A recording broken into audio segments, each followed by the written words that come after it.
From the BBC World Service, in association with ABC and Akashvani, this is Stumped. Hello and welcome to Stumped, your intercontinental hit of news, features and debate from the quirky world of cricket. I'm Alison Mitchell in London with slightly achy legs at the moment because at the weekend I hiked the Seven Sisters, which is beautiful rolling cliff tops on the south coast of England. But I tell you what, there are more than seven sisters. I reckon I counted at least 9 bigger hills that we climbed up. But it was, stunning weather to be out enjoying the countryside. Glad to hear you staying in Nick there, Ali. It's Jim Maxwell for the ABC in Sydney, and most of Australia is bouncing, jiving, whatever. It's gold, gold, gold for Australia, gold. We've never seen so many gold medals at an Olympics, so really little else matters in the sporting world other than that. Good for you both. No golds yet for India at the Olympics, so there's been a lot of disappointment, not just there, but in the series versus Sri Lanka as well. Hello, I'm Charu Sharma for Akashvani. In this rather picturesque eastern seaboard union territory of Pondicherry, just below Chennai, the Pondicherry Premier League is on. I'm involved, and it's good that there's more cricket going on in India, but whatever's going on in Sri Lanka is certainly very disappointing. Oh, well, we're going to talk about that more in a moment. Jim, I should have added that while we were walking, of course, having BBC radio in our ears, because the live radio of the Olympics is absolutely stunning. You don't miss a thing, bouncing between all the live action that's going on. I really feel it's such a great way to consume an event like the Olympics. But right, later on in this show today, we're going to be talking about England's 100-ball summer cricket competition, named, of course, the 100, with the business end of the tournament fast approaching. But we are going to start in Colombo, where Sri Lanka is celebrating after their first men's one-day series victory over India since 1997. They won the third and final match of the series by a whopping 110 runs to take the series 2-0. So that's 2 wins plus a remarkable tie in the opening game. It's meant that Gautam Gambhir's tenure as India's head coach has begun with, well, many India fans somewhat baffled by the team's performance. But for Sri Lanka, Charu, a 27-year wait for a series win is a long time, and that third ODI was quite a thumping. Well, it was. I mean, there was a suggestion that India had done well enough with the ball to get Sri Lanka out relatively cheap in one-day internationals. People expect as many as 300 by rote these days. But in the mid-250s or so, you'd expect India to get that, wouldn't you? But they failed quite miserably. And there's a fair amount of chatter in India right now. People are a little confused. We've got a new coach. We've got lots of very good players, international stars. And yet going down to Sri Lanka next door was entirely unexpected. And going down big was even more unexpected. So what's going on down there? And of course, one also feels for Gautam Gambhir because he's going to very soon realize as a player, it's one thing when you have your destiny in control. But as a coach, you can't really control what's going on inside. And he couldn't have had a worse beginning. Luckily for him, of course, there's much more cricket in India later on. But yeah, it's a horror start for the new coach. Yeah, Jim, Sri Lanka's spinners, 27 wickets between them. Fantastic. Yes, playing at home. I note from the reports on Cricinfo, Rohit Sharma's had a crack at his batsmen. He said that they didn't master the sweep shot, whether it be conventional, reverse, whatever. So that's surprising because you would think that batsmen who are well versed in playing the turning ball at home, particularly in the IPL, if not for India, would be doing better than that. But Sharma got some runs himself. Kohli didn't get too many, nor did any of the others. But well done, Sri Lanka, I suppose you have to say, given their mediocre performances in white ball cricket in recent times. So that's a boost for the game, actually, to see a result like that. But it might steal India into better cricketers as they move on. But that was certainly below their best, that performance. Yeah, but I think that's what makes it so joyful for Sri Lanka, isn't it? You just feel they've had precious little to smile about of late. And last week we were reflecting on the Sri Lanka women's team winning the Asia Cup as well. So things are bright at this moment in time. Charu, there was impressive batting from Sri Lanka. But on their spinners, just a word on Jeffrey van der Sar, the leg spinner, because he really stood out on the ball in the second match, didn't he? Took a 6 for on their way to victory. And it's quite a good story in many respects, because he's this 34-year-old who debuted back in 2015 but's only played 24 ODIs now. One or two things have gone on in the background, but he only had one ODI appearance between 2017 and 2022. Can you sort of shed a bit more light on his story? Well, and through it all, I believe he's only played one test match so far. So obviously a huge underperformance for somebody who was touted as a bit of a star, say, 8-9 years ago. Well, there's several aspects. One, of course, perhaps the stardom of Wanindu Hasaranga and lead leggy. Now, as long as Wanindu was doing well, I suppose Jeffrey had very little to say or do, wasn't getting selected often enough, or if he wasn't in the playing 11. That must have been a touch frustrating. By the way, very quickly, I don't think I've given Sri Lanka enough credit. I just talked about the Indian standpoint. Sri Lanka, well played. I'm also very fond of Sri Lankan cricket. And I'm so glad that, as you mentioned, their women as well as the men have beaten India. Back to Van der Sar, I think he just was unplayable on that pitch that day. A lot of rash shots, one could say injudicious, but nothing explains the fact that the Indians got a fabulous taste of their own medicine with the spinners. And of course, he landed everything fabulously. As a wrist spinner, as we all know, consistency is always going to be a bit of a problem. On that one day, it was magic because he landed just about everything at the right spot, got just enough spin, and the Indians were bamboozled. And Jim, you mentioned Rohit Sharma. He can well afford to say whatever because he's scored virtually in all the 3 matches so far. But the Indians have never, to my memory, been good sweepers of the ball. They like to dance around a bit, go on the front foot, even come deep into the crease, play off the back foot. But sweeping has not been, a major skill set of the Indian cricket team. So if they have to start doing that now, it's a shade late. But maybe that's one point that they can now start off. Remarkable. After the first tie, many thought that India are going to bounce back now, right? One bad match. But they got beaten worse and worse in the matches to follow. Cherry, then what about Gautam Gambhir then? Because this was his first series as coach, well received as coach, but the fact it hasn't been a success. Well, it was always going to be a 50-50 appointment because all of a sudden, where did he come in from? I don't think he was touted as India's head coach for quite a while. It's just that when Dravid was easing out, all of a sudden his name started cropping up, perhaps because of KKR's success. But even there, it was Chandu Pandit really was the coach and Gautam was only the mentor. And mentors have, as far as I can gather, a very kind of subdued role because you don't want to interfere with the main coach. So he's decided to accept the mantle. It's a crown of thorns, as we know. The first series going really badly, and that too against Sri Lanka. It couldn't have been worse. What could have been worse is India getting beaten in India by Sri Lanka. That would have been terrible. But I think there's a thought or a certain section of people who would like to suggest that because he's got a sort of I'm trying to put it mildly, but he can be sharp. And unfortunately, it's much more about man management than really teaching people how to hold a bat or whatever else.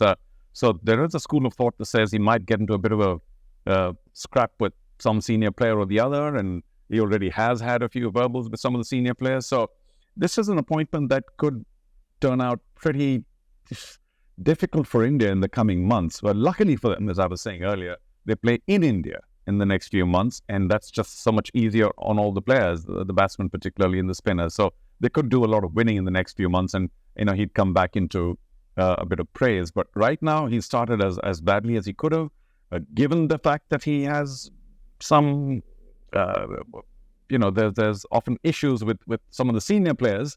This could be a pretty rocky situation for India, but hopefully they can all talk it out and make sure that he just steps back a bit and accepts the fact that they had one bad series to a very good team in their own backyard. Now, England's blockbuster summer cricket tournament, the 100, is closing in on the business end.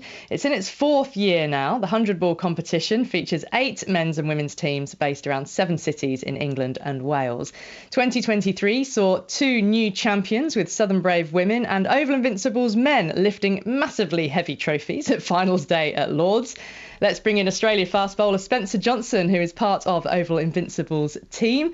Spencer, welcome back to Stumped. We loved chatting to you last year. You didn't actually play in the final then, but you'd had a record-breaking debut in the 100, hadn't you? 3 wickets, conceding just 1 run in 20 balls when we had you on the show. Just talk us through last year's competition and what you learnt from that experience of being in the 100. Yes, hello. Thanks for having me on. Oh, I guess, yeah, that night it's still unbelievable, to be honest. 19 dots, 3 for 1. It still doesn't quite feel real, but I'm back here now, and we're the reigning champions. I would have loved to be a part of that final, but I'm back here now, and hopefully we can do it again this year. Yeah, it was against Manchester Originals, wasn't it? The likes of Joss Butler and Phil Salt were in the team that night, and it really catapulted you. I mean, you'd obviously played Big Bash in Australia, but it catapulted you into the consciousness of so many people.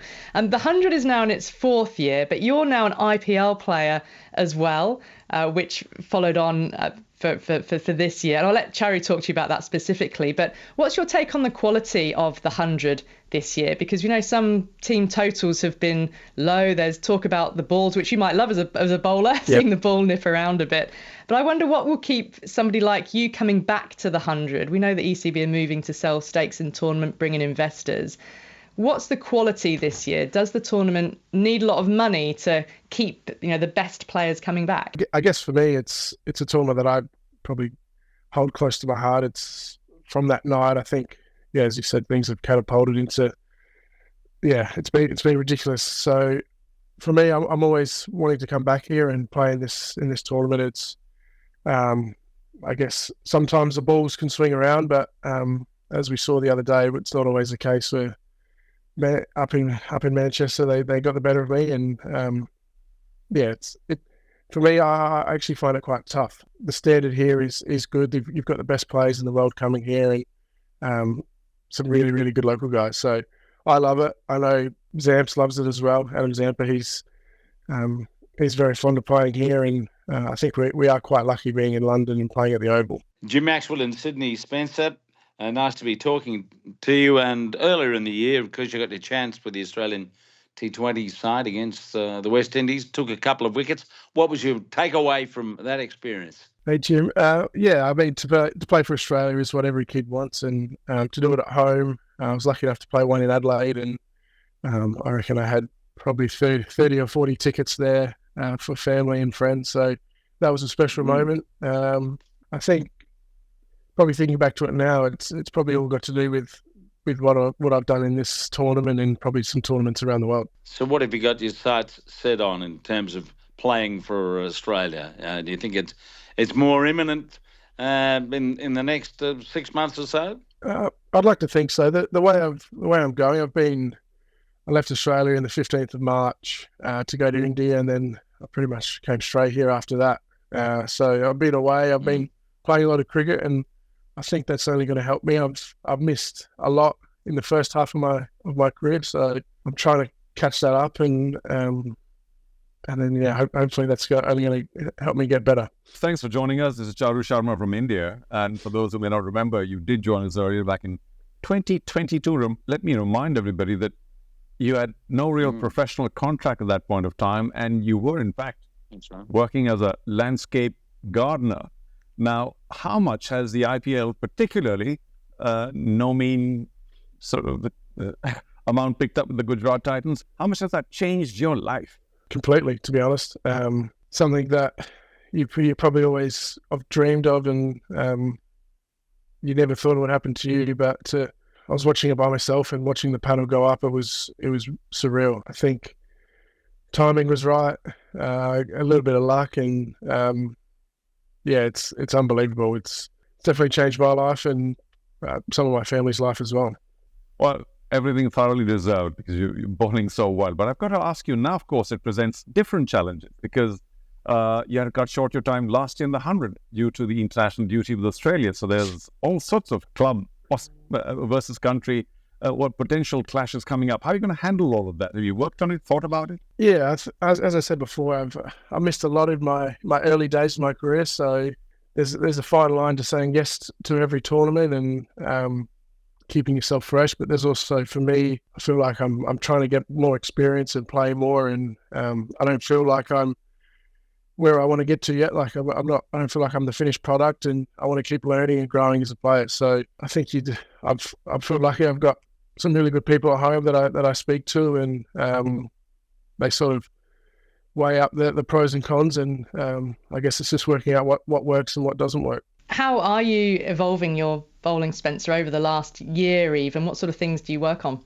Yeah, I think for me, I learned a lot in India. It's pretty brutal over there. As you see the wickets and the runs, it was crazy how many runs were getting scored. So what worked in Australia for me was trying to bowl 140, 145, top of the stumps with big square boundaries. But I felt like if you're that 5% off in India, whether it was nerves, I've never felt nerves like that in my life at 130,000 in Ahmedabad. But if you're amazing, it was crazy. But if you're slightly off, Rohit Sharma, Virat Kohli, they're going to eat you alive. So I think for me, it's making sure I'm 100% in the contest, and then I'm just sort of developing a few skills along the way that you almost pick up subconsciously because you see how they're playing, and if they got off the back foot and they want to pick you up, you area a little bit fuller, and I think it's something that you learn as you go, and I'm loving the challenge. Final thought. I mean, Jim touched on this. We won the Big Bash at the start of the year, IPL, MLC. Do you have red ball ambitions as well? Because of course, the Australian Test bowlers can't go on forever, and in terms of being a left armer, there's obviously Mitch Stark and Mitchell Johnson, your namesake, another left armer, had a lot of success in a Test shirt. So how about you?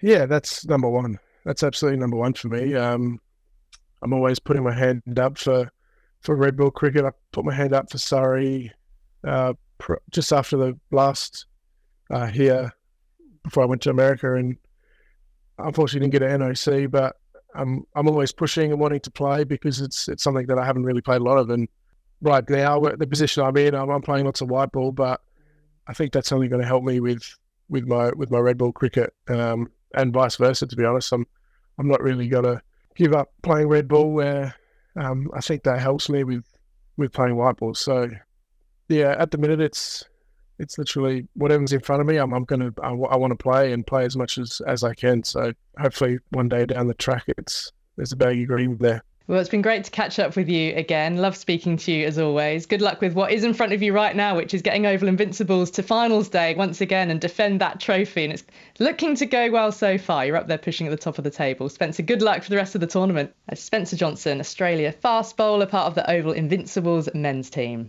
Well, that is it for this week's Stumped. I'll say thank you to Jim Maxwell and Charu Sharma. Make sure you join us again next time. Until then, bye for now.